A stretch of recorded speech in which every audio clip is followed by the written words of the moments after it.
Halo semuanya, kembali lagi bersama saya Madianto. Kali ini kita akan membahas tentang bergaya hidup sesuai dengan kemampuan. Gaya hidup kita memiliki pengaruh besar pada cara kita mengatur finansial dan kesejahteraan kita.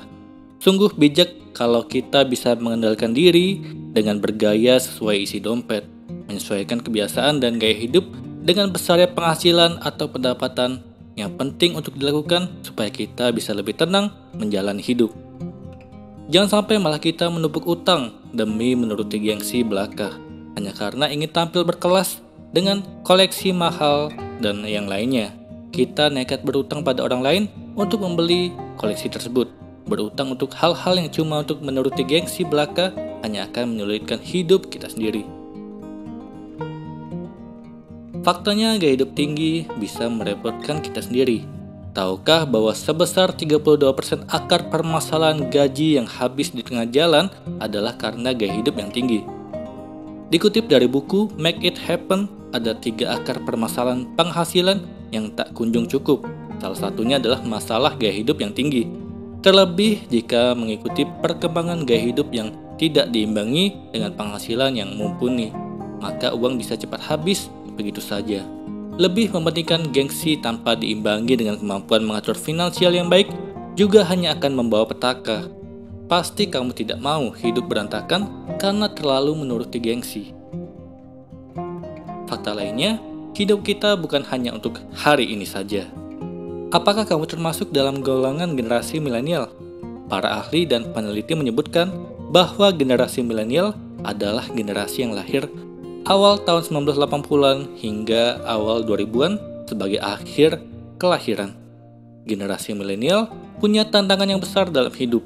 Bahkan dalam urusan finansial, generasi milenial punya tantangan yang sangat besar untuk dihadapi.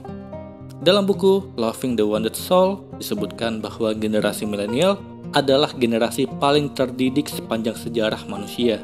Hanya saja, generasi yang dikenal paling pintar ini memiliki kondisi finansial yang buruk. Hal ini dipengaruhi oleh masih rendahnya penghasilan yang diperoleh generasi milenial dan berbagai tuntutan hidup yang harus ditanggung. Belum lagi dengan tuntutan utang, cicilan, tanggungan hingga tunggakan yang bisa menjadi beban stres yang cukup berat bagi generasi milenial. Ada baiknya kita selalu membuat perencanaan yang matang soal kehidupan kita. Hidup tak hanya untuk hari ini saja. Sebelum nekat berutang demi gengsi belaka, lebih baik kita lebih bijak lagi dalam mengatur keuangan, sesuaikan gaya hidup dengan penghasilan dan isi dompet. Fakta terakhir adalah menuruti gengsi itu tak akan ada habisnya. Dikutip dari buku Money Smart Parent, panduan praktis perencanaan keuangan orang tua baru, menurut Prita Hapsarigozi, berutang apabila ditujukan untuk hal baik dan produktif tentu saja boleh. Istilahnya debt management. Yang berbahaya adalah bila kita mengambil utang jahat. Utang jahat ini utang yang diambil untuk konsumsi sehari-hari. Mengambil utang untuk konsumsi sehari-hari sangat tidak disarankan. Menuruti gengsi sungguh tidak akan ada habisnya. Berutang demi menuruti gengsi dan gaya hidup tinggi akan membuat kita lelah sendiri. Jadi daripada hanya menyiksa diri demi hidup untuk gengsi, lebih baik bijak atur keuangan dan penghasilan kita sambil terus berupaya melakukan yang terbaik agar rezeki kita selalu lancar ke depannya. Semoga ini bermanfaat. Sekian dan terima kasih.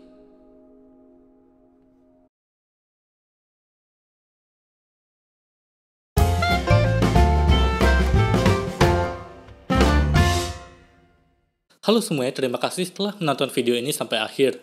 Jika kalian punya saran, silahkan tuliskan di kolom komentar video apa yang harus saya buat untuk selanjutnya. Dan jika kalian suka dengan video seperti ini, silahkan klik like. Semoga video saya bisa bermanfaat. Sekian dan terima kasih.